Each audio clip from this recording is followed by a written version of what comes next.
Hello, accountability buddies. This is Les with another episode of Less is More Healthy. And I'm in the car, I'm running errands. I'm on the other side of town from where I'm usually at, or from where I live. And uh, the CVS I don't usually use because they have what I need in stock. So this morning, I have been running about trying to get my prescriptions filled. Also ran out of money on my flex spending account, which means I've spent over $3,000. I think 3,500. I'm probably wrong on that, but I know it's over $3,000 in medical expenses alone. So that includes, doctors, visits, all that stuff. All of that, like, medical bill type things. Between me and my wife, we've spent over $3,000. Um, just as a like heads up from a former HR person, someone who did benefits and stuff with people. If you have the ability to get a flex spending account with your work, and you should, that should be something available to you, use it. It's a great way to save money on your medical bills because it's pretext a pre-tax benefit. So anyway, but that's beside the point. If you're not utilizing it, you're flushing money down the toilet.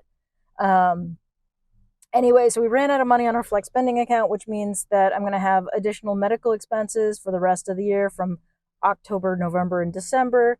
But my diabetes medications are timed right so that I won't have to buy any more for the rest of the year. So that is a positive.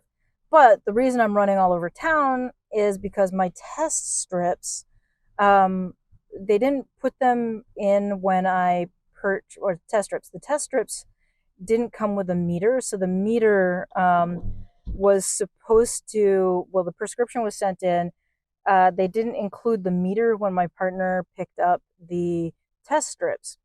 Very annoying. So I finally have gotten 2 weeks later, finally gotten out to get the meter. They didn't have it at my local CVS. So she called over to this CVS and I'm going to be able to get it today. But I'm also going to have to pay for it out of pocket because I don't have any more money left on my flex spending account. So that's another $30 I've got to spend. Annoying. And I could ask my doctor, or I could call in and ask the nurse practitioner, my new one, to fill a script for a different one, but then the insurance won't cover the other test strips, and then I'd have 200 test strips that I've already paid for. And it's all expensive. It's all stupidly expensive, and insurance doesn't cover it very well. It should just be included. I have to test my blood sugars to be healthy, but none of this stuff is included in my insurance. Because why would they include that as part of my coverage? I don't know. I don't know. Um, so I did ride my bike in to work yesterday. It was a good ride, but it was rough. It was a very difficult ride. After being mostly off the bike for the last month, only getting in short 6 or 7 mile rides. Riding 25 miles was a stretch. Riding the 12 and a half miles in was also rough. I made the decision to go over the bridge in the morning, and I don't think I'll be doing that again. It made me very queasy and kind of set my stomach on edge for the rest of the day. Um, so, yeah, it was a difficult ride in for sure. I don't, regret it. It was good, but also I had forgotten that I need to bring a change of underwear in. Like I brought in a change of clothes. I think next week what I'm going to do is I'll bring the change of clothes in on Thursday like I used to do. Bring a change of clothes in on Thursday, have it in a gym bag on my desk. And that way when I get to work, I can change. It won't be a big deal. The other thing that I'm going to do is I am going to I'm going to bring a change of cycling shorts. Uh, the because now it's not as warm. The bathroom downstairs stays pretty humid. So I do have my cycling shorts hanging up, but there are kids in the building. I'm not going to be able to do that much longer because the space is going to be used. So um, that is a thing that I'm thinking about right now. So anyway, I'm going to bring in a spare pair of cycling shorts because my cycling shorts were still very wet and it was very uncomfortable to put them back on. Also, I can't sit in that all day long. It's my coworker does that. He wears his cycling shorts all day at work after he's ridden in, and I can't do it. It's like sitting on, like it would be like if you took a maxi pad and saturated it with like sweat and water and just sat on it all day. Um yeah, it's very uncomfortable. Maybe if I got better cycling shorts, I wouldn't it wouldn't absorb as much sweat, but it was, yeah, I can just imagine like the after effects of that. So um yeah. And the ride in was pretty dramatic. I saw an old guy on a very one of those older e-bikes. Is very tall and top heavy. Hit his front brake and just fall over. He just like very slowly lost control of his bike.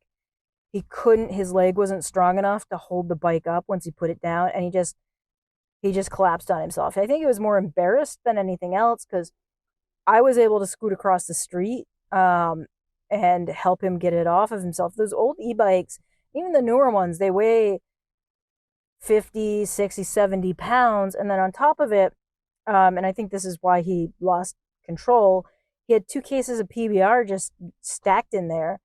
And he had them stacked on their end. And so the bike was even more top heavy.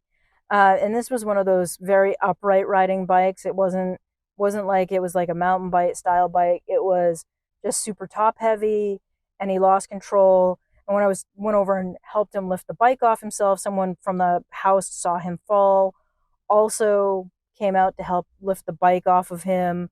Um, it was very clear he'd had probably a case of PBR before that point. Don't drink and ride your bike. It's, well, for one, it's illegal in my state. I know it's also illegal in Maine. I had a friend in college who got busted with a DUI for drinking and driving on his. It's operating under the influence. Um, so yeah, so you can get. He was arrested, um, and put in jail for the night. So anyway, um, obviously this guy was way over the limit. It was really sad and scary, I'm sure, for him, and he was pretty beaten up from the fall. Um, so yeah. Anyway, don't drink and ride.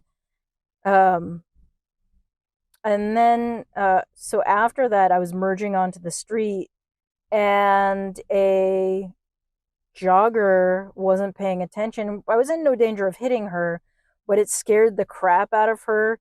It was very dramatic, and she was legitimately scared, but there was no chance of us actually colliding. She just wasn't paying attention. Had headphones in, and um, maybe joggers should wear bells. I don't know.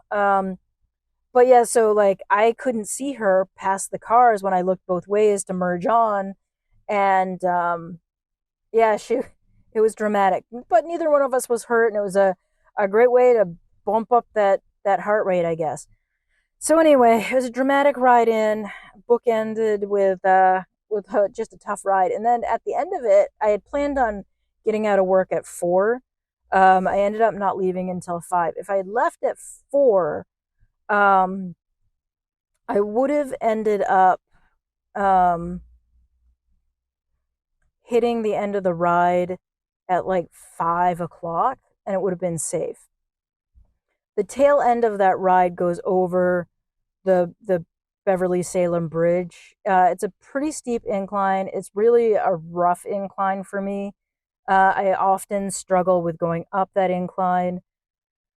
I'm very slow. I've also seen a lot of accidents on that hill, and I made the decision when I got to the bottom or close to the bottom of that, like, I'm not doing that. And I just called my wife and was like, please come pick me up, which of course she was happy to do.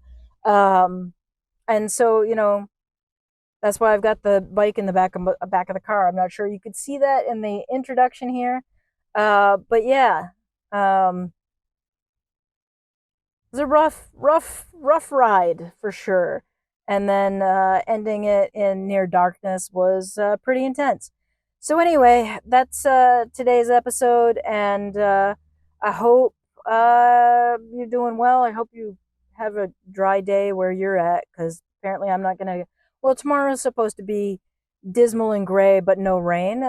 So I hope to get a ride in tomorrow, if not a hike.